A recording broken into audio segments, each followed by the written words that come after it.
இப்போ இங்கே முஸ்லீம்களுக்கு தனித்தனியாக கபரு நோண்டி அடக்கம் செய்கிறது கூட வசதி இல்லை. ஒரே கபூரில் பல பேரை போட்டு அடக்கம் செஞ்சுருக்கிறாங்க. அப்போ மாவேர் அல்லா தாலா ரசூலாட்ட ஒரு பர்மிஷன் வாங்கி வச்சுக்கிறாங்க.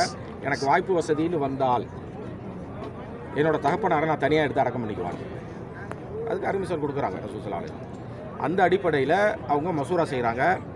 மசூராவின் அடிப்படையில் இந்த மாதிரி அடிக்கடி மழை பெஞ்சிக்கிட்டே இருந்தாக்க இங்கே இருக்கக்கூடிய ஜனாசாலாம் அடிச்சுக்கிட்டு போயிருமே அப்படின்னு சொல்லிட்டு இதை ஒரு மேடான பகுதியில் எடுத்து அடக்கம் செய்வோம்னு சொல்லிட்டு கிட்டத்தட்ட ஒரு 30 வருஷத்துக்கு பிறகு அந்த ஜனாசாலாம் எடுக்கப்படுது. எடுத்து மேடான பகுதியில் அடக்கம் செய்கிறாங்க. மேடான பகுதிங்கிறது இந்த பகுதியில் காமௌண்ட் இருக்குது பாருங்கள். இது அப்போ மேடாக இருந்துச்சு, அங்கே அடக்கம் செய்யும். இப்போ சோதாக்கள் அடக்கம் செய்யப்பட்டது அங்கே. சரியா?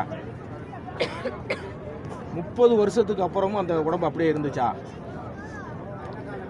ஏன்னா அல்லாஹ் தஆலா சில நல்ல அடியார்களோட உடம்பை இந்த மண்ணுக்கு ஹராமாக்கிடும்.